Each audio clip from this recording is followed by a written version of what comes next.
Praise the Lord. Praise the Lord. Hallelujah.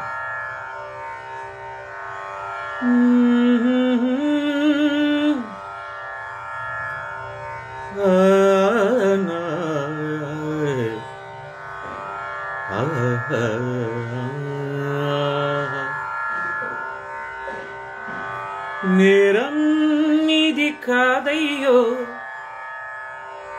ఘోరం చేసింది మేమయ్యో, ఆకాశానికి భూమికి మధ్యన ఉరేలాడదీసింది మేమేనయ్యో. నేరం ఇది కాదయ్యో, ఘోరం చేసింది మేమేనయ్యో, ఆకాశానికి భూమికి మధ్యన ఉరేలాడదీసింది మేమేనయ్యో. ఆకాశానికి భూమికి మధ్యన వేలాడుతూ ఉన్నటువంటి శిలువ, ఈ మధ్య నేనే వేసినటువంటి పెయింటింగు నా వెనక కనపడతా ఉంది కదా. ఆకాశం అది పరలోక సంబంధమైనది, భూమి ఇది ప్రకృతి సంబంధమైనది. కాబట్టి దేవుడు ఎక్కడ శిలువ వేయబడ్డాడు అంటే, దేవుడు ఆకాశానికి భూమికి మధ్యలో వేలాడదీయబడ్డాడు. దాని అర్థం ఏంటంటే, మన పాపాలన్నింటినీ ఆయన ప్రస్తుతానికి ఎక్కడ ఉంచాడంటే శూన్యంలో ఉంచాడు, చీకటి గదిలో ఉంచాడు. మనం చేసినటువంటి పాపాలంటే ఆ చీకటి ఒకానొక దినాన మాయమైపోయేటువంటి స్థితి రాబోతుంది. అంటే వెలుగు ప్రకాశించబోతా ఉంది. ఆ గొర్రెపిల్ల యొక్క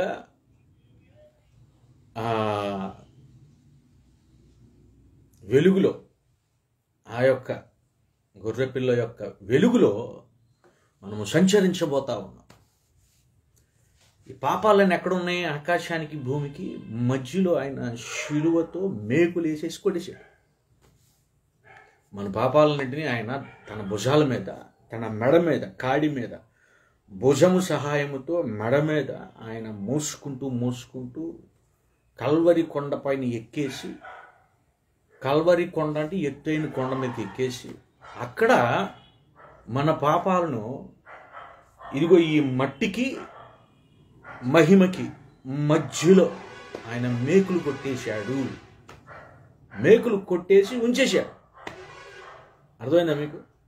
దేవుడు మన పాపాలను ఏం చేశాడంటే ఆకాశానికి భూమికి మధ్యన వేలాడి తీసేశాడు. ఇక అవి రావు.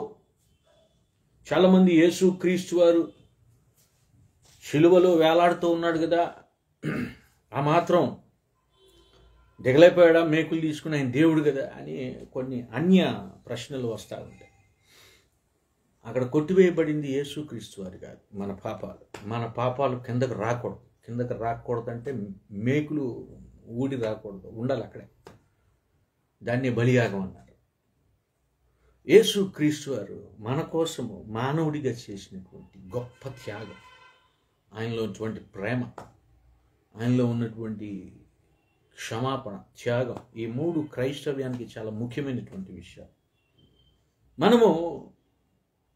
మనకు మనమే వాటిని విడిచిపెట్టలేదు, కానీ దేవుడే తీసుకెళ్ళిపోయి కొట్టేశాడు. మనము పాపులమై ఉండగానే అంటున్నాడు, మనం ఇంకా పాపులమే అంటే మనం ఇంకా రోగులమే, మనం ఇంకా వ్యాధిగ్రస్తులమే, మనకు మానసికమైన శారీరకమైన రోగాలు ఉన్నాయి, రుగ్మతలు ఉన్నాయి, వేదనలు ఉన్నాయి, బాధలు ఉన్నాయి. అవి ఉండగానే ఏం చేశాడంటే దేవుడు ఒక్కసారిగా తన మహిమను చూపించి మనలందరినీ మట్టికి బదులుగా మహిమకు మార్చేశాడు. శిలువలో చేసినటువంటి కార్యం ఏంటి యేసుక్రీస్తు వారంటే, అది రెండవ మరణం నుంచి తప్పించేశాడు. అంటే పాపాలు ఉన్నటువంటి ప్రతి ఒక్క ఆత్మ, పాపము అనేటువంటి వ్యాధులు కలిగినటువంటి ఆత్మ, పాప రోగములు కలిగి ఉన్నటువంటి ఆత్మ ఏమవ్వాలి? అది నాశనం అయిపోవాలి. వాస్తవానికైతే రోగం వచ్చింది కదా, రోగం వస్తే ఏమవుతుంది, పెరిగి పెరిగి పెరిగి జబ్బు అయి చచ్చిపోవాలి. కానీ యేసుక్రీస్తు వారు ఏం చేస్తున్నాడంటే రోగాలన్నిటినీ తన రక్తముతో, రోగముల వంటి గాయములను ఆయన తన రక్తముతో కట్టి, తన రక్తాన్ని తైలముగా, మనం చూస్తాం కదా ఎవరికైనా రోగం వస్తే నూనె రాసి ప్రార్థన చేయాలనేటువంటి వాక్యాన్ని చూస్తాం. అట్లాగే మనుషులందరికీ రోగాలు వచ్చినప్పుడు దేవుడు ఏం చేశాడంటే తన రక్తమునే నూనెగా రాసి పాపాలన్నింటినీ ఆయన తీసేశాడు, కొట్టేశాడు. అవి ఎక్కడున్నాయి? అవి శిలువలో. మనము ఈ శిలువను ఎందుకు ధరిస్తాము అంటే డెఫినెట్గా ఆ శిలువను మోసుకుంటూ మనం వెళుతున్నాము. దానికి అర్థం ఏంటంటే ఇదిగో మన పాపాలన్నీ ఈ శిలువలో మోసుకెళ్ళబడ్డాయి, ఈ శిలువలో మేకులతో కొట్టివేయబడ్డాయి, ఇక ఎప్పుడు కూడా మరి అన్నటికీ పాపం చేయడానికి వీలు లేదు అనేటువంటి పశ్చాత్తాపం. ఆ పశ్చాత్తాపాన్ని మనం ఈ లోకంలో కనబరచాలి. మనలా పాపాలు తీసుకుని అంటించుకుంటే అది చాలా ఘోరమైనటువంటి జీవితం. మునుపటి జీవితం కంటే ఇక ఆ జీవితం మరీ భయంకరంగా ఉండిపోతూ ఉంది. మునుపటి జీవితం మనది రోత జీవితం, ఇప్పుడు మనది రోత జీవితం కాదు, పవిత్రపరచబడినటువంటి జీవితం. కనుక చాలా జాగ్రత్తగా ప్రస్తుతం ఉన్నటువంటి దినాలలో మనము గడపవలసినటువంటి విశ్వాసాన్ని ప్రకటించవలసినటువంటి బాధ్యత ఉంది. ప్రియమైనటువంటి విశ్వాసం, అపవాది యొక్క తంత్రాలు కుతంత్రాలు ఎట్లా ఉన్నాయంటే చూడగలిగితే 2 కొరింథీయులకు రాసిన పత్రిక 11వ అధ్యాయం 14వ వచనంలో ఉన్నటువంటి వాక్యం. ఇది ఆశ్చర్యము కాదు, సాతాను తానే వెలుగుదూత వేషము ధరించుకొనుచున్నాడు. ఇప్పుడున్నటువంటి పరిణామాలన్నీ చూస్తూ ఉంటుంటే సాతాను ఏం చేస్తూ ఉన్నాడంటే వెలుగు వేషం వేసుకున్నాడంట. వెలుగు వేషం వేసుకుని నేను పరిచర్య చేస్తున్నాను అంటున్నాడు. వెలుగు వేషం వేసుకుని నేను బోధకుణ్ణి, ఉపదేశకుణ్ణి, నేను క్రైస్తవుణ్ణి, నేను విశ్వాసిని అని చెప్పి సాతాను రకరకాలుగా ప్రతి ఒక్క హృదయంలో దూరిపోయి అందరిని మోసం చేస్తూ ఉన్నాడు. అదేం చేస్తాడంటే మోసం చేస్తాడు. అది పెద్ద ఆశ్చర్యమేం కాదు అని చెప్తూ ఉన్నాడు పౌలు గారు. అయితే వీటిలన్నింటినీ మనం గుర్తించాలి, గమనించాలి అనేటువంటి విషయాన్ని దేవుడు ఇక్కడ మనతో వాక్యం ద్వారా మాట్లాడుతూ ఉన్నాడు. అపవాది మోసం చేసేవాడు, వెలుగు వేషం వేసుకుని మోసం చేస్తాడు. వాక్యం చెప్పినటువంటి రీతిగా ప్రస్తుత దినాల్లో ఉన్నటువంటి విషయాలు చూస్తే వెలుగు సంబంధులను అపవాది సంబంధులను చాలా ఈజీగా గుర్తుపట్టేయచ్చు. ఎలా గుర్తుపట్టేయచ్చు అంటే ఆ గుర్తులు కనపడుతున్నాయి. మరి అసూయలు, కక్షలు, ద్వేషాలు, పగలు, ఎడబాట్లు, తల్లికి పిల్లలకి పడట్లేదు, పిల్లలకి తల్లిదండ్రులకు పడట్లేదు, బంధుమిత్రులకి స్నేహితులకు పడట్లేదు. ఫేస్బుక్లో ఫ్రెండ్ రిక్వెస్ట్ పెడతారు, నేను నీ స్నేహితుడిగా ఉంటానని. ఫ్రెండ్ రిక్వెస్ట్ పెట్టిన తర్వాత పోస్టులు నచ్చలేదని చెప్పి తిరుగుబాటు చేస్తూ ఉంటారు, లేకపోతే దోషణలు చేస్తూ ఉంటారు. అందులో క్రైస్తవ యవనస్తులు చాలామంది ఉన్నారు. యవనస్తులే అమర్యాదకరమైనటువంటి మాటలు మాట్లాడుతూ ఉంటారు, బూతులు మాట్లాడుతూ ఉంటారు. అదేమన్నంటే మాకు వ్యతిరేకంగా నువ్వు మాట్లాడావు. మీకు వ్యతిరేకంగా మాట్లాడటం కాదు. వాక్యం ఎప్పుడు దురాత్మలకు వ్యతిరేకంగా మాట్లాడుతుంది. దురాత్మలు కలిగిన వాళ్ళు ఎవరైతే ఉంటారో వాళ్ళు ఖచ్చితంగా సరి చేసుకోవాల్సింది. కంతే వాక్యం బోధించబడేది ఎవరికి? పరిశుద్ధులకు కాదు. వాక్యం బోధించబడేది దురాత్మలకే. దురాత్మలే వినాలి. వింటే కోపం వస్తాయి. వాటి కోపం వచ్చినప్పుడు చిట్లిస్తాయి, కళ్ళు చిట్లిస్తాయి, పెదాలు చిట్లిస్తాయి, నాలిక మడత పడతాయి, పళ్ళు గురుగుతాయి, కట్ట కట్ట కట్ట కట్ట. ఇవన్నీ భూ సంబంధమైనటువంటి ఫీలింగ్స్, స్పర్శలు. పరలోకంలో పళ్ళు కొరకటాలు లేవంట. దేవుడు మనతో చాలా జాగ్రత్తగా చక్కగా మాట్లాడేసి ఆల్రెడీ మనకు నేర్పించినటువంటి దేవుడు. కాబట్టి ప్రస్తుతం ఉన్నటువంటి క్రైస్తవ విశ్వాసులు, యవనస్తులు, స్త్రీలు కానీ పురుషులు కానీ పెద్దవారు కానీ వృద్ధులు కానీ అందరూ కూడా దేవుని యొక్క ప్రసన్నతలో, సన్నిధిలో జీవించాలి. దేవునితోనే మనం సహవాసం చేస్తూ, నిత్యము దేవునితోనే సహవాసం చేస్తూ ఉండాలి. నేను ఎప్పుడు నా కాలాన్ని నేను ఎలా గడుపుతానంటే పాటలు పాడుకుంటూ ఉంటాను, లేకపోతే పాటలు రాసుకుంటూ ఉంటాను, లేకపోతే బైబిల్ చదువుతూ ఉంటాను, లేకపోతే ప్రార్థన చేసుకుంటూ ఉంటాను, లేకపోతే ఇట్లా పెయింటింగ్స్ వేసుకుంటూ ఉంటాను, లేకపోతే కీబోర్డ్స్ నాకు వచ్చినట్లుగా నేను వాయించుకుంటూ నేను పాడుకుంటూ ఉంటాను. ఏదేమైనా సరే దేవునికి మహిమ ఘనత ప్రభావం రావాలి, చెందాలి, ఎట్లయినా సరే నా ప్రాణాత్మ దేహంలో పూర్తిగా ఆయన్ని మాత్రమే గణపరచాలనేటువంటి ఆలోచనతో నేను ఉంటాను. కాబట్టి నా ప్రాక్టీస్ అంతా నేను నేర్చుకోవడానికి ఉంటుంది. నేను నేర్చుకునే టైంలో దేవుని మహింపరిచేటువంటి పరిస్థితి ఉంటుంది.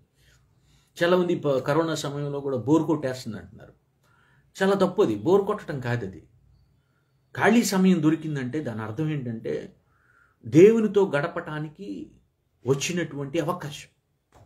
ఖాళీ సమయాలు దొరికితే ఎవరో బారులకు వెళ్తారు, సినిమాలకు వెళ్తారు, లేకపోతే ఫ్రెండ్స్తో తిరగటానికి వెళ్తూ ఉంటారు, బైక్ రైడింగ్స్కి వెళ్తారు, బెట్టింగ్స్కి వేస్తూ ఉంటారు. రకరకాలుగా లోకంలో ఉండాలి. ఎట్లా కొట్ల బోర్ కొడుతుంది సమయాన్ని నేను అట్లయినా సరే వేస్ట్ చేయాలి అనేటువంటి టైం పాస్ చేయాలి. టైం పాస్ చేయాలి అంటే మీరు ఎక్కడ టయాన్ని పాస్ చేస్తారంటే మీ టయాన్ని ఎక్కడ పాస్ చేస్తారు అంటే లోకంలోకి వెళ్లకుండా మీ టయాన్ని పాస్ చేయండి.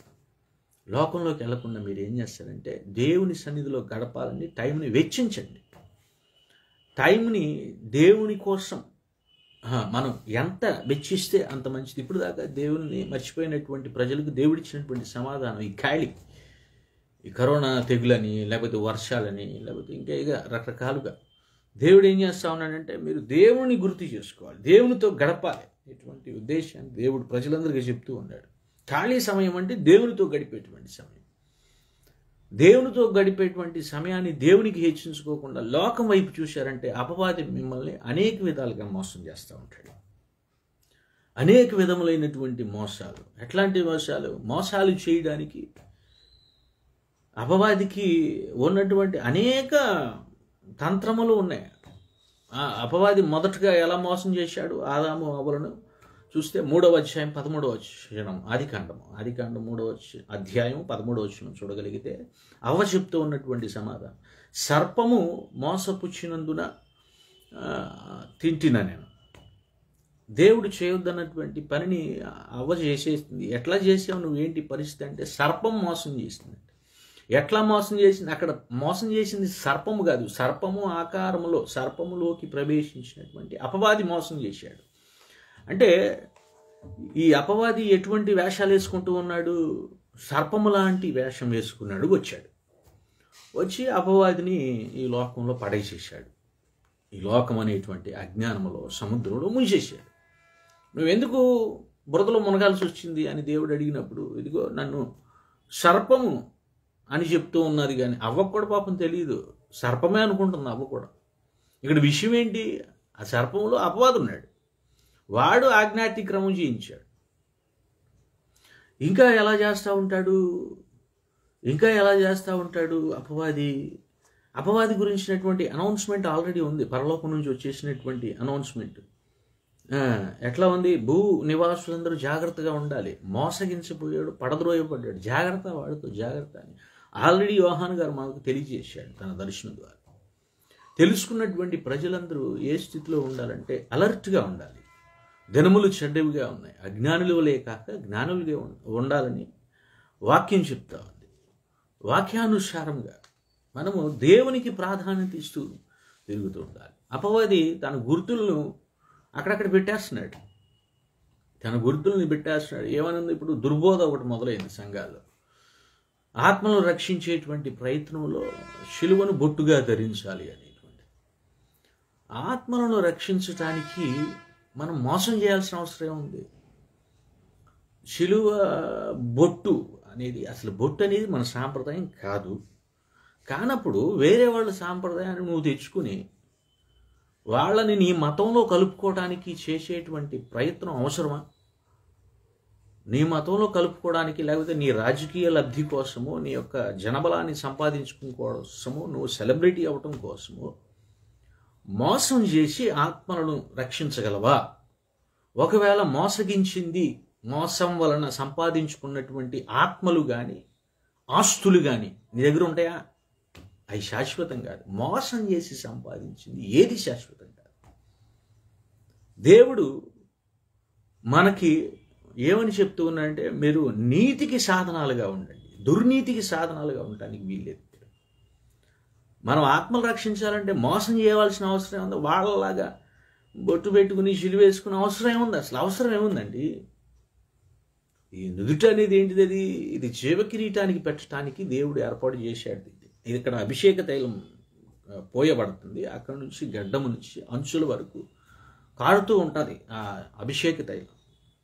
ప్రభు అయినటువంటి యేసుక్రీస్తు వారు తన రక్తముతో ఆల్రెడీ అభిషేకించేశాడు. We are the Christians. Christians అంటే ఏంటంటే ముళ్ళ కిరీటాన్ని ధరించినటువంటి వారు. ఇక్కడ యేసుక్రీస్తు వారికి పెట్టినటువంటి ముళ్ళ కిరీటము క్రైస్తవులకి ఇప్పుడు పెట్టబడింది. ఎందుకు పెట్టబడింది? అది శ్రమలకు గుర్తు. శ్రమ పడాల్సిందే నువ్వు, ఇంకా తప్పదు. ఇంకా ఆ ముళ్ళ కిరీటాన్ని మోసుకుంటూ వెళ్ళాలి. ఎక్కడ దాకా మోయాలి ఈ ముళ్ళ కిరీటాన్ని అంటే? శిలువ. ఈ ముళ్ళ కిరీటాన్ని మొయ్యాలి, కాడి మీద శిలువ ఉండాలి, భుజముల మీద శిలువ ఉండాలి. ఎక్కడ దాకా మొయ్యాలి? కల్వరి కొండ ఎత్తైనటువంటి స్థలానికి మోసుకుంటూ వెళ్ళిపోవాల్సిందే.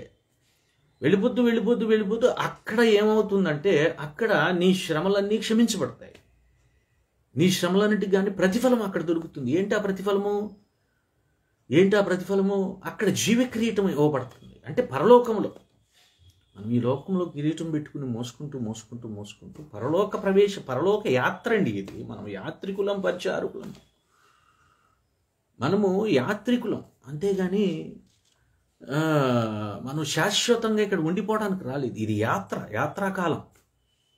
మనం వలసవాదులం, మనం బాటసారులం, మనం దేవుని యొక్క దాసులం, దేవుని యొక్క స్వరాలం, దేవుని యొక్క శిలువను గురించినటువంటి వార్తను మాత్రమే ప్రకటించడానికి ఈ మెడలో కాడె వేసుకోవాలి. కాడె వేసుకుని ఎట్లా సంఘమంతా ఎట్లా ఉండాలంటే, కలిసికట్టుగా ఎట్లా ఉండాలంటే, 2 ఎద్దుల బండి ఉంటుంది కదా, ఎద్దుల బండి ఎట్లా వెళ్తుంది? అటు ఎద్దు ఇటు ఎద్దు 2 సమానంగా వెళ్తేనే బండి కరెక్ట్గా వెళ్తుంది. సంఘమంతా కలిసికట్టుగా ఆ 2 ఎద్దుల బండిలాగా చక్కగా వెళ్ళాలి. కానీ ఒక ఎద్దు అటు ఒక ఎద్దు ఇటు వెళ్ళిపోయింది అనుకోండి, ఒక ఎద్దు అటు ఒక ఎద్దు ఇటు ఎందుకు వెళ్ళింది? ఎవడో ఆశ చూపించాడు, అటు వెళ్ళిపోయింది ఎద్దు. అందుకనే మార్గం స్ట్రైట్గా ఉండాలి. ఇచ్చినటువంటి పనిని కరెక్ట్గా విశ్వాసులు కొనసాగించాలి. మధ్యలో వచ్చేటువంటి కోసం ఆశపడితే ప్రయాణం డిస్టర్బెన్స్ అయిపోతుంది. విశ్వాసులు తెలుసుకోవాల్సిన విషయం ఏంటంటే, మనము మోసుకుంటూ సంఘమంతా కలిసి మోసుకుంటూ ఆ శిలువ యాత్రను తుది వరకు పరుగును చక్కగా తుదముట్టించాలి అంటున్నాడు కదా పౌలు గారు. ఈ లోకంలో ఉన్నటువంటి వాటి కోసం మనం ఆలోచించవలసిన అవసరం లేదు. ఆత్మలు రక్షించడం కోసం మనం అన్యుల వేషం వేసుకోవాల్సిన అవసరం లేదు కదా. ఆత్మలు రక్షించుకోవాలంటే నువ్వు యేసుక్రీస్తు వారిని వెంబడించు. చాలామంది ఫోన్లు చేస్తూ ఉన్నారు, నాకు ఇబ్బందిగా ఉంది. ఎట్లా సార్? మేము మిమ్మల్ని ఫాలో అవుతాం సార్. నన్ను ఎందుకు ఫాలో అయ్యేది? నన్ను ఫాలో అయితే బూడిద రాలిద్ది. నేను ఆల్రెడీ పోస్ట్ పెట్టాను మీకు. నన్ను ఫాలో అవటం కాదు, నేనే ఆయన్ని ఫాలో అవుతున్నాను, నేనే యేసుక్రీస్తు వారిని ఫాలో అవుతున్నాను. మీరు నన్ను ఫాలో అయ్యి నేనేం చేయండి? దానికి ప్రార్థన చేయాలంటే చేస్తాను, ఫోన్ చేయండి, ప్రార్థన చేస్తాను, తప్పులేదు. ప్రార్థన చేయించుకోండి, దైవాశీర్వాదాలు పొందండి, పర్వాలేదు. నన్ను ఫాలో అయితే నేనేం చేస్తాను? నన్ను కాదు ఫాలో అవ్వాల్సింది. బైబిల్ గ్రంథం మన చేతిలో ఉంది. దేవుడు అక్కడ చెప్తూ ఉన్నాడు చక్కగా, మీరు చేయవలసినటువంటి ఆజ్ఞలు ఏంటి, అవి ఫాలో అవ్వండి. వాటిని అనుసరించి మీరు ఎవరిని ఫాలో అవ్వద్దు. ఎవరిని ఫాలో అవ్వాల్సిన అవసరం మనకు లేదు. క్రైస్తవులకు లేదు, అన్యులకు ఉంది, క్రైస్తవులకు లేదు. క్రైస్తవులు కేవలం యేసుక్రీస్తు వారిని మాత్రమే ఫాలో అవ్వాల్సిందే. మీ సంఘ కాపరులను కూడా ఫాలో అవ్వడానికి మీకు లేదు, అవకాశం లేదు. మీ దేహాలు, మీ ఆత్మకు జవాబుదారుడు సంఘ కాపరి అయి ఉండొచ్చు, కానీ సంఘ కాపరి మాత్రం గుడ్డోడైతే విశ్వాసులు కూడా గుడ్డోళ్ళు అవుతారు కదా. అటువంటిప్పుడు సంఘ కాపురం ఎట్లా ఫాలో అయిపోతాను? సంఘ కాపురం నేను ఫాలో అవ్వద్దు. ఆయన్ని అభిమానించు, ఆయన గౌరవించు, ఆయన్ని మర్యాదగా చూసుకో. అంతేగాని ఆయన వేసుకున్నటువంటి బట్టలు, ఆయన వేసుకున్నటువంటి వేషం, భాష అది మనకు అవసరం లేదు. నీకంటూ ఓన్ స్టైల్ ఒకటి ఉంది, అది అలవాటు చేసుకో. ఎప్పుడైనా సొంతగా అలవాటు చేసుకుంటే నేను అభివృద్ధి చెందుతాం. సొంతగా అలవాటు చేసుకో. యేసుక్రీస్తు వారు సొంతగా తనకి ఓన్ స్టైల్ ఒకటి ఉంది, దాన్ని చేశాడు. ఈ లోకంలోకి వచ్చి ప్రేమను ప్రకటించాడు. ఆయనకున్నటువంటి పద్ధతి ఏంటంటే ప్రేమను ప్రకటించు. అప్పుడు దాకా ప్రేమను ఎవరు ప్రకటించలా.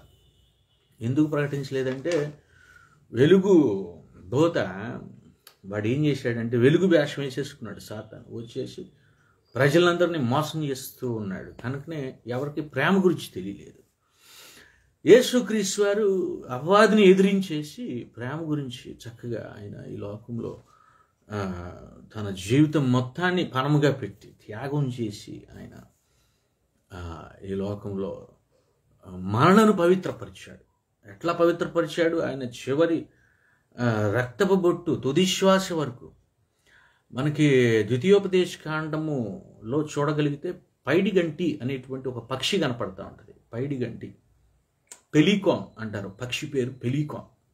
ఆ పెలికాన్కి ఉన్నటువంటి లక్షణం ఏంటంటే ఈ కరువు కాల సమయాలలో కానీ లేకపోతే ఈ వరదలు, బాధలు, భూకంపాలు వచ్చినప్పుడు కరువులు వచ్చేస్తాయి కదా. కరువులు వచ్చినప్పుడు ఆహారం ఎక్కడ దొరకదు వాటికి. అటువంటి సమయంలో వాళ్ళు పెలికాన్ పక్షి యొక్క పిల్లలు తల్లి ఉపవాసాలు ఉండాల్సి వస్తూ ఉంటుంది. అటువంటిప్పుడు ఆ పక్షి ఏం చేస్తుందంటే చూస్తుంది. ఇక కొత్త దశ వెళ్ళేసరికి దాని ముక్కుతో గుండెల్లో పొడుచుకుంటుంది. పొడుచుకున్నప్పుడు రక్తం వస్తుంది. ఆ రక్తం అన్నీ ఏం చేస్తుందంటే తన పిల్లల యొక్క నోటికి అందిస్తుంది. అంటే తల్లి ఏం చేస్తుందంటే పిల్లలు చనిపోకుండా ఉండాలని తన రక్తాన్నే ఆహారంగా పంచిపెడుతుంది. ప్రభువైనటువంటి యేసుక్రీస్తు వారు పాపలమైనటువంటి మనలను రక్షించడానికి తన స్వరక్తాన్ని ఆహారంగా పంచిపెట్టాడు. మనకి ప్రతి ఒక్కరికి పంచిపెట్టాడు ఆయన శరీరము, ఆయన రక్తం. అవి మాత్రమే మనం చివరి వరకు చేయవలసినటువంటి ఆచారం. ఆయన శరీరమును తినవలను, ఆయన రక్తాన్ని స్వీకరించవలను, తాగవలను ప్రభు వలలో చేసేటువంటి పని. పాపము నుంచి విముక్తి చేసినటువంటి దేవుడు వెలుగై ఉన్నటువంటి దేవుడు. వెలుగు వేషం వేసుకొచ్చేవాడు సాతాను ఉన్నాడు. వాడితో చాలా జాగ్రత్తగా ఉండాల్సినటువంటి అవసరం ఉంది ఖచ్చితంగా. మీరు కనుక ఇంకా అదే తప్పుడు మార్గంలో ఉంటే కుదరని పని. ఈ యొక్క నొసటి మీద ఉంటే జవ కిరీటం ఉండాలి, లేకపోతే ముళ్ళ కిరీటం ఉండాలి. ఈ లోకంలో అయితే ముళ్ళ కిరీటం ఉండాలి నొసటి మీద. పరలోకానికి వెళ్తే జవ కిరీటం దేవుడు పెట్టాలి. ఈ ముద్రలు అనేవి చాలా ఈ రోజుల్లో ముద్రలు అనేవి చెప్తూ ఉన్నాడు కదా. సమాజం చెప్తా ఉంది ముద్రలు, అందరికీ ముద్రలు వేస్తున్నారంట. ఒక చిప్పు పెడుతున్నారంట శరీరంలోకి. ఆ చిప్పే మనుషులు నడిపించేస్తుందంట ఇక. కాబట్టి ఈ అంచె దినాలలో రకరకాలైనటువంటి మూఢనమ్మకాలు వచ్చేస్తూ ఉన్నాయి. ఆత్మలు రక్షించాలంటే మనము బొట్టు పెట్టుకుని వెళ్ళి అవసరం లేదు. ఆత్మలు రక్షించాలంటే నీలో ఉన్న ప్రేమను ప్రకటించు, నిజమైనటువంటి శిలువ వార్తను ప్రకటించు. అంతేగాని ఎవరిని మోసం చేయబాకు. మోసం చేస్తే దానికి వచ్చేటువంటి ప్రతిఫలం ఏముంది? మోసం చేసింది ఎవరు? యాకోబు గారు మోసం చేశాడు. జరిగింది ఏంటి? లాబాను యాకోబును మోసం చేశాడు. యాకోబు తల్లిదండ్రులను మోసం చేశాడు, తమ్మును మోసం చేసి పరిగెత్తుకుంటూ పారిపోయాడు. అక్కడికి వెళ్ళిపోయిన తర్వాత ఏం చేశాడు? లాబాను మామ మోసం చేశాడు. మళ్ళీ ఒక ఆమె నుంచి పెళ్లి చేస్తానని ఇంకొక కోసం ఇంకా వెట్టి చాకరీ చేయించాడు కదా. మోసానికి మోసం పడుతుంది. శిక్ష ఉంది. గలతీయులకు రాసిన పత్రిక 6వ అధ్యాయం 7వ వచనంలో చూడగలిగితే మోసపోకుడి, దేవుడు వెక్కిరింపబడడు. కానీ జాగ్రత్తగా ఉండాలి. దేవునికి కాదు అది నష్టం, అది మీకే నష్టం. మీరు మోసం చేసి సంపాదించిన ఆత్మలు మీ దగ్గర ఉండవు, మీ సంఘాలలో ఉండవు. ఆ మోసం చేసి సంపాదించిన ఆస్తులు మీకు దక్కవు. మోసం అనేది మనకి సంబంధించిన విషయం కాదు, క్రైస్తవులకు సంబంధించిన విషయం కాదు. మోసం అనేది అపవాదికి సంబంధించిన విషయం. అపవాది యొక్క చివరి స్థితి ఎట్లా ఉంది? ప్రకటన గ్రంథం 20వ అధ్యాయం 10వ వచనంలో చూడగలిగితే మోసపరిచిన అపవాదిని అగ్నిగంధకముల గుండములో పడవేయబడిను. ఇదిగో ఇది మోసం చేసుకుంటూ, లోకాన్నంతా మోసం చేసుకుంటూ వాడిని గణపరుచుకోవడానికి రకరకాల వేషాలు వేసాడు కదా. చివరిలో జరగబోయేది ఏంటంటే ఇదిగో ఈ అపవాది అనేవాడు ఏమవుతున్నాడు? నరకంలో పడవేయబడుతున్నాడు. దేవుడు త్రోసేస్తున్నాడంట. దేవుడు పరలోకం నుంచి అపవాదిని తోసాడు. తర్వాత దేవుడు భూలోకంలో ఉన్నటువంటి అపవాదిని కూడా అసలు పాతాళంలోకి తోసేస్తున్నాడు. ఇక నరకంలోకి నెట్టేస్తున్నాడు అనే విషయం అర్థమవుతుంది మనకి. కాబట్టి మీరు వెలుగు సంబంధులుగా ఉండాలి. ఇక్కడ దేవుడు ఖచ్చితంగా చెప్తూ ఉంటున్నాడు. దేవుడు ఏమని చెప్తున్నాడంటే, మీరు నీతి, న్యాయములు, ధర్మములు కలిగి ఉండవలసిందే. 1 యోహాను పత్రిక 3:7 చూడగలిగితే, చిన్నపిల్లలారా, ఎవరిని మిమ్మును మోసపరచనీయుకుడి, ఆయన నీతిమంతుడై ఉన్నట్టున నీతిని జరిగించాలి అనేటువంటి విషయం ఇక్కడ కనపడుతుంది. ఆయన నీతిమంతుడు, మనము కూడా నీతికి సాధనాలై ఉండాలి. అంతేగాని ఎవరో మోసం చేస్తారని చెప్పేసి మనం కూడా మోసపోవడానికి, జ్ఞానులకి అజ్ఞానులకి తేడా ఉండాలి కదా. మనము జ్ఞానంలోకి నడిపించబడిన వారు, మనం వెలుగులోకి నడిపించబడిన వారు. అసతోమ సర్గమయ, తమసోమ జ్యోతిర్గమయ అన్నప్పుడు మనం వెలుగులోనే ఉండాలి, వెలుగులోనే సంచరించాలి, వెలుగు సంబంధులమై ఉండాలి, వెలుగుతో సహవాసం చేయాలి. ఎఫెసీయులకు రాసిన పత్రిక 5:10 చూడగలిగితే, వెలుగు సంబంధుల వలె నడుచుకునుడి.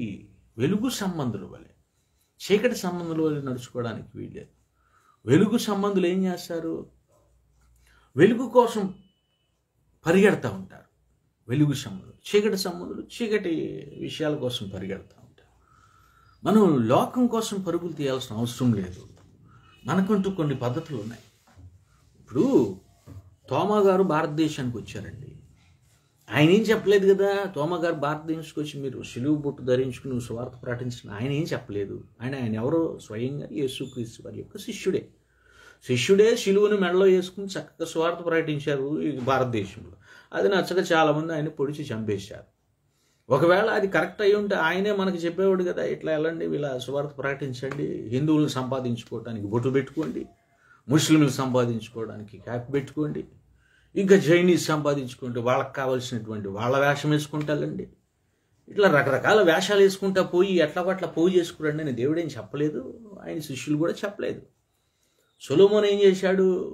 రాజ్యాలన్నింటినీ కలుపుకోవడానికి ఎంతోమంది భార్యలను పెళ్లి చేసుకున్నాడు, భార్యల యొక్క అన్యాచారాలను పాటించాడు. అందుకనే యోధా, ఇశ్రాయేలు విడిపోయారు, ఇప్పటికీ కలవలేదు. దేవుని యొక్క ఆజ్ఞలు క్రైస్తవుడు పాటించుకోకుండా అన్యుల కోసం పిచ్చి పిచ్చి వేషాలు వేస్తే దేవుడు ఖచ్చితంగా సమాధానం చెప్తాడు. అర్థమవుతుందా? బైబిల్ క్షుణ్ణంగా చదవండి. బైబిల్లో ఉన్న ప్రతి వాక్యాన్ని మీరు అర్థం చేసుకోవడానికి ప్రయత్నం చేయండి. బైబిల్ ప్రతి పదానికి ఒక హిస్టారికల్ బ్యాక్గ్రౌండ్ ఉంది. ఆ బ్యాక్గ్రౌండ్ తీసుకొని చదువుకుని మీరు అర్థం చేసుకుని మీ జీవితంలో పాటించండి. పాటించిన తర్వాత మీరు విశ్వాసులకు మాదిరికరంగా ఉంటారు.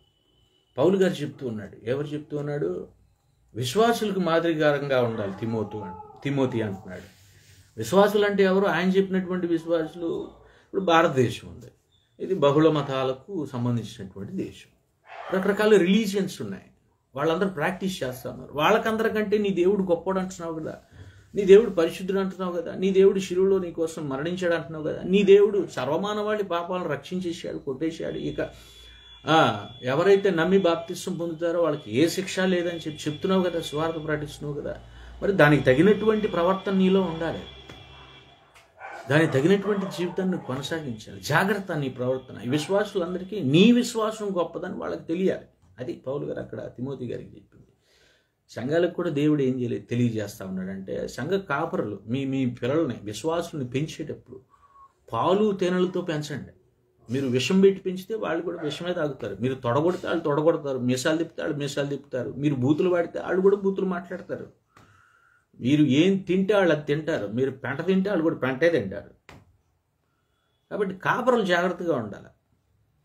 కాపరులు ఇప్పుడు అందరూ యవనస్తులు వచ్చేసారు. కాపరులు యవనస్తులు చిల్లర వేషాలు మానేయాలి. మీ యొక్క పరిపక్వత కనపడాలి, ప్రజలకు కనపడాలి. అదే చిన్నవాడైనా గొప్పవాడురా అని పరిపక్వత కనపడాలి. షడ్రకు, మిషకు, అబేద్నెగో విషయంలో అదే జరిగింది. వీళ్ళు చిన్నవాడైనా సరే ఎంత బలంగా ఉన్నారా, దేవుడు అంటే ఎంత భయభక్తులు. నెబుకద్నెజరు అంత చోడు వచ్చి సాష్టాంగ నమస్కారం చేయమంటే వీళ్ళు ఎంత మాత్రం దేవుడి యొక్క ఆజ్ఞలు వాళ్ళు తప్పలేదు. ఒకవేళ కనుక ఈ రోజుల్లో షడ్రకు, మిషకు, అబేద్నెగో ఉంటే ఖచ్చితంగా బొట్టు పెట్టుకుని పరిచయం చేయమని చేయరాళ్ళు. అట్లాంటి వాళ్ళు కావాలి సంఘాలలో. యవనస్తులు పాస్టర్లు కావాలి, సంఘ కాపరులు కావాలి. సంఘ కాపరు మాదిరిగా ఉంటేనే విశ్వాసులు మాదిరి చూపించేది, లేకపోతే వాళ్ళకి రాదు పాపం. విశ్వాసులు భ్రష్టాత్వంలోకి వెళ్ళిపోయారంటే దానికి కారణం సంఘ కాపురులే. You must be learn. First pastor నేర్చుకోవాలండి, లేకపోతే కష్టం. ఇక్కడేదో సంపాదించుకోవడానికి వస్తే కుదరదు. సంపాదించుకోవడానికి బతుకు తెరువు కోసం పరిచర్య లేదు, ఆత్మలను బతికించడానికి పరిచర్య ఉంది. మీ బతుకు తెరువు కోసం సమాజంలో చాలా పనులు ఉన్నాయి. చెప్పులు కుట్టుకోండి, బొట్టలు అల్లుకోండి, కొండలు చేసుకోండి, బాగా చదువుకుంటే పెద్ద పెద్ద సాఫ్ట్వేర్ ఉద్యోగాలు చేయండి, బిజినెస్లు చేసుకోండి, ఏదైనా చేసుకోండి. సమాజంలో బోల్డ్ పనులు ఉన్నాయి. కానీ పాస్టర్ పని చేయాలంటే కనుక మీరుగా ప్రాణాన్ని త్యాగం చేయాలి. త్యాగం ఫైనల్గా యేసుక్రీస్తు వారు చేసినటువంటి త్యాగం. ఇది బతుకు తెరువు కోసం కాదు. కొంతమంది ఎవరినో నేను విన్నాను, 2-3 చెప్పారు నాతో, మేము ఎట్ట బతకాలన్నా, మాకేంటన్న పరిస్థితి, మా చిన్న సంఘం అన్నా. చిన్న సంఘం ఎట్ట బతకాలేంటి అసలు? అదేం ప్రశ్న? దేవుడు ఆకాశ పక్షులు పోషించేవాడు, ఆయన పోషిస్తాడు. ఆయన నీకు నివాసం ఇస్తాడు, నీకు తిండిస్తాడు, నీకు బట్ట ఇస్తాడు, నిన్ను భద్రంగా కంటికి రెప్పలా కాచి కాపాడుతాడు. ఆయన పంచభూతాలను సృష్టించినటువంటి దేవుడు. నిన్ను పోషించడం చాలా ఈజీ. ఆయన నువ్వు నమ్మకంగా ఉండి ట్రై చేయ ఒకసారి. రుచి చూసి ఎరగాలి నీకు నువ్వే. నేను చెప్పటం కాదు, నేను చూశాను, నాకు తెలిసేది, నేను చూశాను కాబట్టి నేను చెప్తున్నాను. ఇక్కడ మనము మాదిరికరంగా ఉండాలి. మనము దేవుని యొక్క పిల్లలం అని అనిపించుకోవాలి. మనం వెలుగు సంబంధులం అని అన్యులకు తెలియాలి. ఏమండి, అన్యులకి తెలియాలి అంటే ఇప్పుడు రకరకాలుగా, ఇప్పుడు కొంతమంది చర్చిల్లో తెల్ల బట్టలు వేసుకుంటారు, కొంతమంది రకరకాలుగా వాళ్ళ వస్త్రధారణ ఉంది. ఏదైనా ఏంటంటే అదంతా భారతీయులు పంచి కట్టుకుంటారు, కండు వేసుకుంటారు, సూటు బూటు వేసుకునే వాళ్ళు ఉన్నారు, రకరకాలుగా తలభాగాలు పెట్టుకునే వాళ్ళు ఉన్నారు. ఆ అట్మాస్ఫియర్ అంతా ఏంటంటే ఐడెంటిటీ.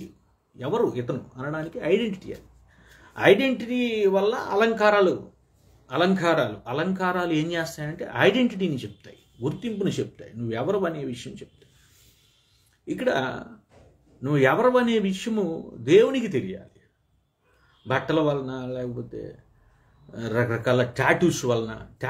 ముద్రలు, ఆ ముద్రలు ఏ ముద్రలే ఉండాలి. టాటూస్ అనేది పర్మనెంట్ టాటూ ఉంది, టెంపరీ టాటూ ఉంది. ఈ టాటూ అనేది శరీరం మీదకి రాకూడదు 100%. అందులో వేరే డోకలేదు. ఇక టాటూస్, ముద్రలు, పచ్చబొట్టు అన్నారు బైబిల్లో. పచ్చబొట్టు కదండి, బొట్టు గురించి కాదు కానీ చెప్పిందంటే, ఒకసారి ఒక ఆరిజిన్ గురించి చెప్పారంటే ఇక మొత్తం పచ్చబొట్టు అంటే పర్మనెంట్గా ఉండేది, టాటూ అంటే అప్పటికప్పుడు రంగుతో దిద్దును తుడిపేసుకునేది. అసలు ఒంటి మీద ఉండడానికి వీలు లేదు, మరి ముఖ్యంగా నుదుటి మీద ఉండడానికి అసలు వీలు లేదు. ఇది నుదుటి మీద ఉంటే జీవ కిరీటం ఉండాలి, లేకపోతే మొళ్ళ కిరీటం ఉండాలి. ఇది దేవుని స్థలం, ఇది అభిషేకించబడినటువంటి స్థలం. కనుక మనం మాదిరికరంగా ఉండాలి. ఏమండి, బొట్టు పెట్టుకుంటేనే వాడు చర్చికి వస్తాడంటే, ప్రసాదం తింటేనే వాడు చర్చికి వస్తాడు. నువ్వు ప్రసాదం తినవయా, మీ చర్చికి నేను వస్తానన్నాడు అనుకోవాడు, నువ్వు ప్రసాదం తినేస్తావా? నువ్వు బొట్టు పెట్టుకోయా, నేను వస్తానంటే నువ్వు బొట్టు పెట్టేసుకుంటావా? వచ్చి మా దేవతకు సాష్టాంగ నమస్కారం చేయండి, చేసేస్తావా? ఆడేం చెప్తే నువ్వు అది చేయడానికి లేదు, నువ్వేం చెప్తే చేయడానికి వాళ్ళు ఆతృత పడాలి, ఎదురు చూడాలి, ఇంట్రెస్ట్ కలగాలి, వాళ్ళకి క్రమశిక్షణ రావాలి, నీ డిసిప్లిన్ చూసి వాళ్ళకి డిజైబుల్ అవ్వాలి అని అనిపించాలి. అది ప్రవర్తన. ఈ ప్రవర్తన కలిగి ఉండవలసిందే ప్రతి క్రైస్తవుడు. ప్రవర్తన చెడగొట్టేవాడు మోసగాడు, అపవాది. వాడితో జాగ్రత్త. వాడు ఎట్లా ఉన్నాడు? పాప పురుషుడు అంట. అంత్య దినాల్లో బయలుపరచబడతాడంట, బయటకు వచ్చేస్తాడంట, వాడికి వాడి తనను తాను కనపరుచుకుంటాడంట. పాప పురుషుడు అంత్య దినాల్లో జరిగేటువంటి పని. ఇప్పుడు జరుగుతున్నటువంటి గుర్తులు అన్నీ అయ్యే. పాప పురుషుడు ఏం చేస్తున్నాడంటే రకరకాల వేషాలు వేసుకుంటూ వచ్చేస్తున్నాడు. వేషాలు వేసుకుంటూ వచ్చేసి జనబలం కోసం, ధనబలం కోసం, పోగేసుకోవటం కోసం అందరిని మోసం చేస్తూ ఉన్నాడు. మోసానికి మోసం విరుగుడు. దేవుడు ఖచ్చితంగా సమాధానం చెప్తాడు. అదవుతుంది. ప్రియమైనటువంటి విశ్వాసి, దేవుని సన్నిధిలో మనం ఉన్నామని సంగతి మనం గుర్తు ఉంచుకోవాలి. బాప్టిజం తీసుకున్న రోజే నువ్వు దేవుని సన్నిధిలోకి ఎంటర్ అయిపోవని అర్థం. బాప్టిజం తీసుకున్నాడు, దాని అర్థం ఏంటంటే నువ్వు ఎటర్నల్ లైఫ్కి you can ready to eternal life. అక్కడ ప్రారంభం అయిపోయింది నీ యాత్ర అని అర్థం. ఇంకా జీవంలోకి నువ్వు ప్రవేశించడానికి ముందుగా ఇక్కడ అపాయింట్ చేయబడినటువంటి మంత్రిత్వ శాఖ అన్నాడు దేవుడు. మినిస్ట్రీ అంటే మంత్రులు. ఆయన సార్వభౌమాధికారి. మనమందరం మంత్రులం. ఎవరికి మంత్రులు? ఎవరిని పరిపాలించడానికి మంత్రులు? దురాత్మలను పరిపాలించడానికి మంత్రులు. దురాత్మల యొక్క నడ్డి విరిచి శిలువు వైపు, అంటే మనం ఏదో వెళ్ళి ఫైటింగ్లు చేయమని కాదు, ప్రవర్తన ద్వారా, స్వభావం ద్వారా, సాత్వికము, మృదుత్వం, సాధుస్వభావం, ఇవన్నీ దేవుడు మనకిచ్చినటువంటి మంచి మంచి గుణాలు, లక్షణాలు. వాటిని అలవాటు చేసుకోండి. పగ తీర్చుకోవడానికి క్రైస్తవ వేదిక లేదు. పగ తీర్చుకోవడానికి మీరు కూడా బొట్టు పెట్టుకోండిరా, వాళ్ళకి సమాధానం చెప్పినట్టు ఉంటుంది. అంటే మనం పగ తీర్చుకోవడానికి, వాళ్ళ మీద కక్ష తీర్చుకోవడానికి మనం లేం కదా. క్రైస్తవ వేదిక క్షమించడానికి ఉంది, పగ తీర్చడానికి లేదు. పగలు, ప్రతీకారాలు, కక్షలు, ద్వేషాలు అవన్నీ అన్యుల యొక్క ఆలోచనలు. క్రైస్తవుల యొక్క ఆలోచనలు ప్రేమతత్వం. ప్రేమ కలిగి జీవించాలి. ప్రేమతో మాత్రమే నువ్వు చచ్చిపోయేటప్పుడు ఎట్లా చచ్చిపోవాలంటే, అది ఎంత ప్రేమించేవాడండి అనాలి ప్రజలందరినీ. నువ్వు చచ్చిపోతే పాపం వాళ్ళు ఏడవాలి, పోయాడరా బాబు, పేడ వదిలిపోయింది అనుకోకూడదు. ఏమండి, ప్రేమతత్వాన్ని ప్రకటించేటువంటి వ్యక్తులముగా, క్రైస్తవులుగా, క్రైస్తవం అనేది పెద్ద మంచి బహుమతి అండి బాబు. అది ఎవరికి దొరకదు. ప్రపంచంలో క్రైస్తవ్యం అనేటువంటి కిరీటం ఎవరికి దొరకదు. క్రైస్తవం అనేది ముళ్ళ కిరీటమే, కానీ ఈ ముళ్ళ కిరీటం మోసిన ప్రతి ఒక్కరికి జీవ కిరీటం ఉంది. అది మోయండి. అంతేగాని ఈ లోకంలో మోసం చేసి సంపాదించేటువంటి ఆత్మలు చాలామంది మోసం చేసి సంపాదిస్తారు. ప్రతి ఒక్కరూ మంచివాళ్ళని మనం చెప్పలేము. ఏమో అపవాది వాడు ఎట్లా ఎవరిని వాడుకుంటాడో మనకు తెలియదు. అందరూ మోసం చేసేవాళ్ళే. ఏ ఒక్కడు నీతిమంతుడు లేడని వాక్యమే సెలవిస్తూ ఉంది. అయితే మనందరము ఆయన పరిశుద్ధ రక్తంలో కడగబడ్డ వారము, దేవుని యొక్క కృపను పొందుకున్నవాడు. ఇప్పుడు దేవుని యొక్క ఆదేశాల మేరకు మనము మన యొక్క యాత్రను కొనసాగించాలి. కాబట్టి ప్రియమైనటువంటి విశ్వాసి ఉన్నటువంటి పరిస్థితులను అర్థం చేసుకోవాలి. వెలుగు సంబంధి, వెలుగు దూత. ఇప్పుడు చూడండి, దేవుడు చాలా ప్రణాళిక ఎంత గొప్పదో చూడండి. దేవుడు ఏమన్నాడు? మంచి చేపలు, చెడ్డ చేపలు వేరుపరుస్తాను అన్నాడు. ఫలించని చెట్లు నరికేస్తాను, ఫలించేవి మాత్రమే నా తోటలో ఉంటాయి అన్నాడు ఆయన. ఈ రోజుల్లో అపవాది ఏం చేస్తున్నాడంటే, నేను అపవాది సంబంధనని వాడే చెప్పేస్తా ఉన్నాడు. రకరకాల ముద్రలు వేసుకొని, రకరకాల గుర్తులు వేసుకుని ఆడేం చేస్తున్నాడంటే సపరేట్ చేసేస్తున్నాడు. సపరేట్ ముద్రలు వేసుకున్న వాళ్ళందరూ ఒకటి, ముద్ర లేని వాళ్ళందరూ ఒకటి. చూసారా దేవుని ప్రణాళిక ఎంత క్లియర్గా ఉందో. ముద్ర లేని వాళ్ళందరూ ఒకవైపు, ముద్రలు ఉన్న వాళ్ళందరూ ఒకవైపు. పౌలు గారు ఏమంటున్నాడు? యేసు క్రీస్తు వారి యొక్క ముద్రలు నేను వేసుకున్నాను అంటాడు. బైబిల్లో ఆ పదం లేదు కదా, బొట్టు అనే పదము అని మనం ఆలోచించకూడదు. ఎప్పుడైతే పచ్చబొట్టు, టాటూ అన్నాడంటే ఇక దాని ఆరిజిన్ మొత్తం బొట్లు, ముద్రలో, గుర్తులు, ఐడెంటిటీ అన్నారు దాన్ని. మన ఐడెంటిటీ ఏంటి భారతదేశంలో? మనం ఇండియన్ అనడానికి పాస్పోర్ట్. మన పాస్పోర్ట్ మన చేతులు బైబిల్, పరలోకానికి పాస్పోర్ట్. అది కదా మనకి కలిగి ఉన్నటువంటి అతిపెద్ద డాక్యుమెంట్స్ అవన్నీ. అవి దేవుడిచ్చినటువంటి ఆస్తి పత్రాలు. ఆస్తి పత్రాల్లో ఏముంటాయి? హద్దులు ఉంటాయి, సరిహద్దులు ఉంటాయి. ఈ సరిహద్దులు మనం దాటి వెళ్ళడానికి వీల్లేదు. సరిహద్దులు దాటి వెళ్తే అవతలవాడు ఉంటాడు, వేరేవాడు ఉంటాడు. ఆడ స్థలంలోకి వస్తే ఆడు ఊరుకోడు. కాబట్టి ఈ మనకిచ్చినటువంటి స్థలంలో, సన్నిధిలో, ప్రదేశంలో మనం ఉండాలి. మనం వాడి స్థలంలోకి వెళ్ళి కొట్టుకుని లాక్కుంటానంటే కుదరదు. ఆడి స్థలం, నీ సీట్లో నువ్వు కూర్చోవయ్యా. నువ్వు బయటికి వెళ్ళి ఆడి సీట్ లాక్కుంటానంటే అట్లా. నీకంటూ సీట్ ఏర్పాటు చేశాడు కదా దేవుడు. నీకంటూ కొన్ని సరిహద్దులు పెట్టాడు కదా, హద్దుల్లో ఉండు. హద్దులు దాటి బయటికి వెళ్ళావంటే అవి శరీర కార్యాలై, అజ్ఞాతిక్రమాలు. తప్పదిక పాపం. పాపం అంటే మరణమే. ఇక ఇంకేముంది? నీ సీట్ ఏముంది భారతదేశంలో? నీ సీట్ ఎక్కడుంది? ఆ సీట్లో కూర్చో. నువ్వు వెళ్ళి ఉందాక కూర్చో, దర్జాగా కూర్చో. సీట్ చాలపోతే సీట్ పెద్ద చేయండి రా బాబు అని చెప్పండి, అది బాగుంటుంది. కానీ నువ్వు వెళ్ళి అపవాదం తగిలించేసుకుని ఆడితో చేస్తూ ఉంటే అట్లా, సవాసం చేస్తూ ఉంటే అట్లా. వెలుగు సంబంధులకు దేవుని సంబంధులకు తేడా ఉండాలి కదా. Voice loud please. యా ప్రైజ్ లాడ్. థ్యాంక్ యూ బ్రదర్ రమేష్ మంచి మ్యూజిక్ డైరెక్టర్. ఆయన పాటలు వినండి, చాలా చాలా మంచి మంచి పాటలు చేశాడు. పరిచర్య చేస్తూ ఉన్నాడు. ఇప్పుడు ప్రస్తుతం పాస్టరల్ పరిచర్య కూడా చేస్తూ ఉన్నాడు, ఆన్లైన్ పరిచర్య కూడా చేస్తూ ఉన్నాడు. అందరూ చూడండి, రమేష్ మంచి పాడతాడు, మంచి మ్యూజిక్ డైరెక్టర్, లిరిసిస్టు. నేను కూడా ఆయన సంగీతంలో కొన్ని పాటలు పాడాను, నాకు కూడా కొన్ని మ్యూజిక్ చేశాడు. అవన్నీ వినండి, ఇదే వినిస్తారు. అదే ఇప్పుడు రమేష్ గారిని చూస్తే నాకేమనిపిస్తుంది అంటే, మీరు చూడండి, ఇప్పుడు మెజిషియన్స్ చాలామంది ఉన్నారు. మెజిషియన్స్ కేవలం వృత్తి కోసం కళను నేర్చుకున్నారు. కానీ ఇప్పుడు ఏమయ్యారు తెలుసా, చాలామంది మెజిషియన్స్ పాస్టర్స్ అయిపోతూ ఉన్నారు. నాకు తెలిసి విజయవాడలో సింగర్ ప్రభుభూషణం అన్న ఇప్పుడు పాస్టర్, నైసిల్ అనేటువంటి సింగర్ ఇప్పుడు పాస్టర్, సంఘాలు కట్టాడు ఆయన, ఇప్పుడు చర్చ్ కట్టుకున్నాడు. చర్చ్ ఫిలిప్ గారు సింగర్, ఆయన పాస్టర్. ఇంకా చాలామంది ఉన్నారు అట్లా. మెజిషియన్స్ అందరూ కూడా పాస్టర్స్ అయిపోవాలి. ఇక తబలా ప్లేయర్ శాంతివర్ధన్, ఆయన ఇప్పుడు పాస్టర్గా పనిచేస్తున్నాడు. ఇట్లా చాలామంది పేర్లు ఉన్నాయి, నాకు టకటక గుర్తు రావట్లేదు, ఉన్నాయి చెప్తున్నాను. ఏదేమైనా దేవుని పరిచర్యలోకి నమ్మకంగా అట్లా బతుకు తెరువు కోసం రాబాకండి. ఇక్కడికి క్రైస్తవులోకి రావటం అంటే ఏంటంటే బతుకు తెరువు కోసం కాదు రావాల్సింది, భారంతో రావాలి. ఇక్కడ కోరికలు తీర్చుకుంటా క్రైస్తవ్యం లేదు. కోరికలు తీర్చుకోవడానికి క్రైస్తవ వేదిక లేదండి. కోరికలు తీర్చుకోవడానికి క్రైస్తవ వేదిక, ఎట్టొకట బతుకుదాం అనడానికి క్రైస్తవ వేదిక లేదు. క్రైస్తవ వేదిక దేనికి ఉందంటే ఒక లక్ష్యం ఉంటుంది, ఆ లక్ష్యాన్ని నెరవేర్చుకోవడానికి ఉంటుంది. క్రైస్తవ్యము మన బతుకు తెరువు కోసం కాదు, ఆత్మను బ్రతికించడం కోసం. అది మన లక్ష్యం. దానికోసం మనం ప్రయాసపడాలి తప్ప మన సొంత లాభాల కోసం కాదు. పౌలు గారు డేరాలు కుట్టుకుంటా పని చేశాడంటే ఓకే, డేరాలు కుట్టుకుంటా పని చేశాడు. అప్పట్లో ఆయనకి అవకాశం లేదు, తర్వాత సంఘం పోషించింది ఆయన. అట్లా సంఘాన్ని కట్టుకోండి, సంఘం చేత పోషించబడండి, సంఘంతో మంచిగా సహవాసం చేయండి, సంఘాన్ని మంచి దారిలో నడిపించండి.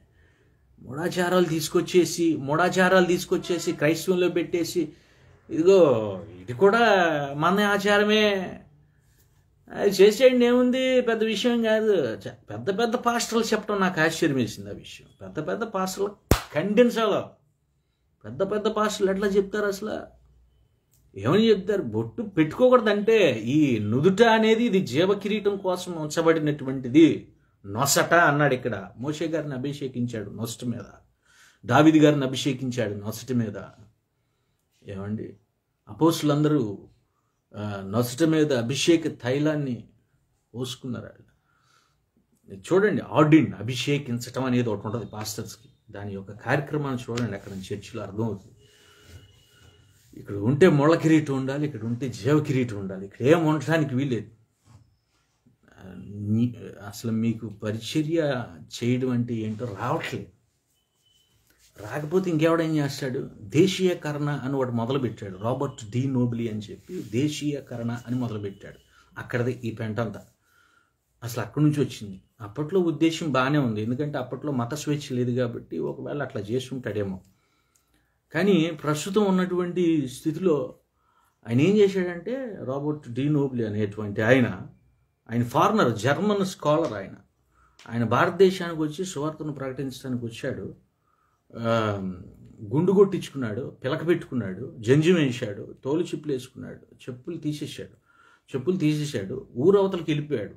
సిటీలో ఉన్న బంగ్లా ఖాళీ చేసి ఊరవతలకి వెళ్ళి గుడి చేసుకుని అక్కడి నుంచి సువార్త ప్రకటించడం మొదలుపెట్టాడు. క్షత్రియుడు అనేటువంటి క్యాస్ట్ను కూడా తగిలించుకున్నాడు ఆయన ఆఖరికి. ఇది విచిత్రమైన బోధ. ఇప్పుడు వ్యభిచారం మానిపించాలంటే మనం వ్యభిచారం చేయాల్సిన అవసరం లేదు కదా. తాగుడు మానిపించాలంటే మనం తాగవలసిన అవసరం లేదు కదా.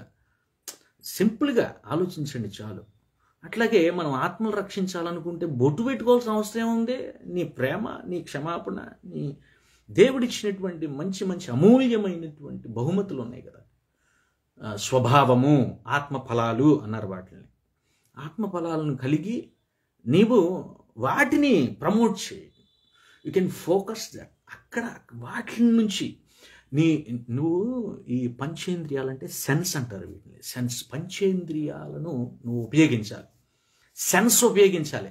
సెన్సేషనల్ అవ్వడానికి దురాత్మను ఉపయోగించబాకు. నువ్వు సెన్సేషనల్ అవ్వాలని చెప్పి నీ సెన్సెస్ని తప్పుగా వాడకూడదు. ఓకే, ఇక్కడ దేవుడు ఖచ్చితంగా మనకేం చెప్తూ ఉన్నాడంటే, అసలు అన్నీ కూడా యేసుక్రీస్తు వారిలో ప్రతీది ఉంటుందండి.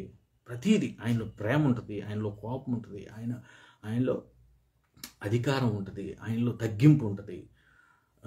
ఆయన యాజకుడిగా కనపడతాడు, ఆయన ప్రవక్తగా కనపడతాడు, ఆయన మామూలుగా సహోదరుడిగా కనపడతాడు, ఆయన స్నేహితుడిగా కనపడతాడు. ఆయనలో దైవత్వం ఉంది, డివినిటీ. మనకు కావాల్సింది divine knowledge, not a demonic knowledge. Demonic నాలెడ్జ్ని అలవాటు చూసుకోబాకండి. డివైన్ నాలెడ్జ్ అనేది చాలా ఇంపార్టెంట్. ఇది మాత్రమే మనకు కావలసినటువంటి ద్వారాలను తెరుస్తుంది. ద్వారాలు తెరవబడాలి కదా, మన ప్రవర్తన వల్ల, మన విశ్వాసం వల్ల ద్వారాలు తెరవబడాలి. కానీ మనం తేలిగ్గా అపవాది యొక్క ఉచ్చులో పడిపోవడానికి వీల్లేదు. ప్రియమైనటువంటి విశ్వాసి, ఈ విషయాలన్నిటినీ మీరు జ్ఞాపకం చేసుకోండి. చక్కగా మీరు ఒకసారి మరలా అవసరమైతే ఈ మెసేజ్ వినండి. దేవుడు మూఢనమ్మకాలకి దూరంగా ఉండమంటున్నాడు. మూఢనమ్మకాలకు దూరంగా ఉండవలసిందే, అది ఎవరైనా సరే. మూఢనమ్మకాలకు దూరంగా ఉండాలి, విశ్వాసానికి దగ్గరగా ఉండండి. మూఢ విశ్వాసాలు దూరం చేసేయండి. కాబట్టి దేవుని రాకడ అతి త్వరలో ఉంది, అది మాత్రం 100%. అందులో ఏం డోకలేదు. ఎందుకంటే సూచనలన్నీ జరుగుతూ ఉన్నాయి. యేసుక్రీస్తు వారే చెప్తున్నాడు, అక్కడక్కడ భూకంపములు, వరదలు, తెగుళ్ళు, యుద్ధాలు. ఇదంతా అదే. న్యూ వరల్డ్ ఆర్డర్ అనేది ఏంటంటే యుద్ధం. ప్రపంచాలు కొట్టుకునేటువంటి పరిస్థితుల్లోకి వెళ్ళిపోతున్నాం. అసలు మన చేతుల్లో ఏం లేదు. అపవాది ఏం చేస్తున్నాడంటే, వాడికి చాలా తక్కువ టైం ఉందని చెప్పి వాడు ఏం చేస్తున్నాడంటే అందరినీ వశపరుచుకుంటున్నాడంట. వశపరుచుకోవటం, అందరినీ హిప్నాటిక్స్ చేస్తున్నాడు, వాడు మాయలు చేస్తున్నాడు, మంత్రాలు చేస్తున్నాడు. ఇట్లా రకరకాలుగా వాడి యొక్క కళా నైపుణ్యతను చర్చిల్లో, సంఘాల్లో ప్రదర్శిస్తున్నాడు. ప్రియమైనటువంటి విశ్వాసి, ఆత్మలను రక్షించాలి అంటే మీరు మోసం చేయడానికి వీల్లేదు. మోసం చేసి సంపాదించేటువంటి ఆత్మలు, ఆస్తులు ఏవి కూడా నీ దగ్గర ఉండవు. నువ్వు మోసం చేసి సంపాదించేసినటువంటి ఆత్మలే కానీ, ఆస్తులే కానీ అవి దేవుని కాదు, నీ దగ్గర ఉండవు. నువ్వు మోసం చేస్తే నిన్ను మోసగించిన వాళ్ళే కొడతారు. నీకు ఒక ఉదాహరణ చెప్తాను. మోసం చేయడానికి వచ్చారంట యాజకుని యొక్క కుమారులు. యేసునామంలో మంత్రించడం మొదలుపెట్టారంట. వాడింది యేసునామమే. అక్కడ బాగానే ఉంది. మన క్రైస్తవులు అయితే వీడు కూడా మావాడే, మా దేవుడి పేరే పలుకుతున్నాడు అనుకుంటారు వీళ్ళు కూడా. ఇప్పుడు వాళ్ళు అదే పని చేశారంట. యేసునామములు అంటున్నారంట. వాళ్ళు యాజకులు అంటే అక్కడ దేవాలయంలో చేసేవాళ్ళు. ఏ దేవాలయపు యాజకులు అక్కడ లేదు, కానీ మొత్తానికి యాజకులు అంటే యేసుక్రీస్తు వారికి సంబంధించిన వాళ్ళైతే కాదు. వాళ్ళు వచ్చి ఏం చేస్తున్నారంటే మంత్రిస్తున్నారండి. యేసునామంలో వెలుగుదోత ఏం చేస్తాడంటే ప్రతిదానికి యేసునామాన్ని వాడుతూ ఉంటాడు. ప్రతిదానికి యేసునామం, యేసు గుర్తు, యేసు బొట్టు, యేసు చీర, యేసు చెప్పులు, యేసు బట్టలు. నాయన కర్మ, ఏం చెప్తాం ఇక నీకు. అట్లా వాడతాడంట వాడు వచ్చి, వెలుగు వేషం వేసుకొచ్చి యేసునామం ఉచ్చిరేస్తున్నారంట. ఏమైంది, ఆఖరికి దెయ్యాలు గుర్తుపట్టేసినాయి. వీడు యేసుకు సంబంధించినోడు కాదు అని దెయ్యాలు గుర్తుపట్టి పెచ్చకొట్టుడు కొట్టినాయంట. పరిగెత్తారు, ఎటు పడితే పారిపోయారు. అబద్ధ బోధకులు కూడా పారిపోతారు, ఖచ్చితంగా పారిపోతారు. 100%. అందులో ఏం తిరుగులేదు. నేను చూసాం, అట్లా పారిపోవటాలు కూడా చూసాం చాలామంది. అందుకనే నువ్వు పొట్టులాగా ఎగిరిపోవటానికి వీల్లేదు. నువ్వు గింజలాగా పాతుకుపోవాలి. మంచి విత్తనాలు, మంచి నేల మీద పడినటువంటి విత్తనాలను పోలి ఉండాలి. అంతేగాని లేనిపోయినటువంటి వాటి జోలికి వెళ్ళబాకండి దయచేసి. మన క్రైస్తవ జీవితం అంటే చాలా పవిత్రమైన. ఇక్కడ కరెక్ట్గా మీరు ఉండగలిగితే ఇక వేరే ఆచారాలతో మనకేం పని లేదు. ఇక్కడ అన్నీ ఉన్నాయి మనకు కావాల్సినవి.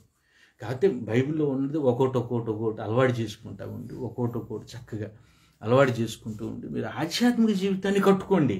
సజీవమైనటువంటి రాళ్ళు అన్నాడు మనల్ని. మనం సజీవులుగా ఉండేటువంటి రాళ్ళు, మనం నిర్జీవముగా ఉండేటువంటి రాళ్ళు కాదు. మూడు బారిన జీవితాలకి ఉండకూడదు. మనము వెలుగు సంబంధితో సహవాసం చేయాలి, వెలుగులో ప్రయాణించాలి. కానీ చీకటి సంబంధులతో వాడు చెప్పినటువంటి దానికల్లా చేయగొట్టి విశ్వాసులు ఎట్లా తయారైపోయి, అది ఇది బాబు తప్పురా అని చెప్తుంటే విశ్వాసులు కోపం వచ్చేస్తుంది. విశ్వాసులు రకరకాల బూతులు కామెంట్స్లో వదులుతున్నారు, రకరకాల వ్యతిరేకమైనటువంటి కామెంట్స్ చేస్తూ ఉన్నారు, పోస్టులు చేస్తూ ఉన్నారు. మళ్ళీ అందులో ప్రొఫైల్ పిక్ ఒక్కడ కూడా ఒరిజినల్ ప్రొఫైల్ పిక్ లేదు. అదంతా వేషం, మోసం. అది క్రైస్తవుని అనేటువంటి మోసం చేయడానికి ఫేస్బుక్ ప్రొఫైల్స్ని కూడా వాడుకుంది. మరి యథార్థత ఎక్కడా లేదు కదా, మరి నువ్వెట్లా క్రైస్తవుడు అవుతావు? యథార్థంగా నీ ఫేస్ అన్న కనపడుతుందా? కనీసం నీ ప్రొఫైల్ పిక్ అన్న కనపడుతుందా? నువ్వు మాట్లాడేవాడు ఎవడో కూడా తెలియదు. నువ్వు అసలు నువ్వు మాట్లాడేది అన్యుడువా, క్రైస్తుడువా, లేకపోతే క్రైస్తవులాగా నటించేవాడివా? ఇటు రకరకాలుగా ఉన్నారు, రకరకాల ప్రశ్నలు. ఏమండి, ప్రియమైనటువంటి విశ్వాసి, తెలుసుకోవడానికి వేసే ప్రశ్నలు బాగుంటాయి. విసిగించేటువంటి ప్రశ్నలు వేస్తే నేనైతే అసలు పట్టించుకోను. నేను అసలు డిబేట్లు జోలికి వెళ్ళను, నాకు అసలు అది అవసరం లేదు. ఎందుకంటే నేను నమ్మినటువంటి విషయం ఏంటంటే, డిబేట్స్, తర్కములు, వాదనలు, వేదనలు అన్ని శిలువలు యేసుక్రీస్తు వారు అపవాదితో చేశాడు. అపవాదిని ఓడించేసి ఆయన గెలిచేశాడు. మరణమా నీ ముళ్ళెక్కడని సవాలు ఇస్తున్నాడు అపవాదికి. ఆడికి ఎంతవరకు సమాధానం లేదు. అంతకంటే పెద్ద డిబేట్లు మనం ఏం చేయలేం. అంతకంటే పెద్ద డిబేట్, ఆధ్యాత్మికమైనటువంటి డిబేట్ మనం చేయలేం, మన వల్ల కాదు. కాబట్టి డిబేట్స్ అని మనం చేయాల్సిన అవసరం లేదు. ఇంకా చెప్పాలంటే మోషే గారి యొక్క దేహం కోసం లూసిఫర్కి, అపవాదికి, మిఖాయిల్కి డిబేట్ జరిగినప్పుడు మిఖాయిల్ ఏమన్నాడు, నేను దేవుడు చూసుకుంటాడు, ఇక నాకు అవసరం లేదని చెప్పాను, కామ్గా వెళ్ళిపోయాడు పక్క. అంతేగాని అక్కడ పెట్టి వాదనలో తరకంలో ట్వీట్ అని చెప్పలా. ఎందుకంటే మిఖాయిల్కి పర్మిషన్ లేదు. మిఖాయిల్కి పరలోకంలో పర్మిషన్ ఉంది, నేను తోసేయమన్నాడు. పరలోకంలో దేవుడు ఏమన్నాడు, మిఖాయిల్తో నేను తోసేయను అన్నాడు, తోసేసాడు. ఇక్కడ తోసేయమని ఏం పర్మిషన్ లేదు. పర్మిషన్ లేనప్పుడు మనం ఏం చేయకూడదు. వీలైతే చెప్పాలి, లేకపోతే కాము మూసుకుని పక్క వచ్చేయటమే. అంతేగాని డిబేట్లు మాకు అవసరం లేదు. వాడు రెచ్చగొడతా ఉంటాడు, వాడి స్వభావం అది, వాడి స్వభావమే రెచ్చగొట్టడం.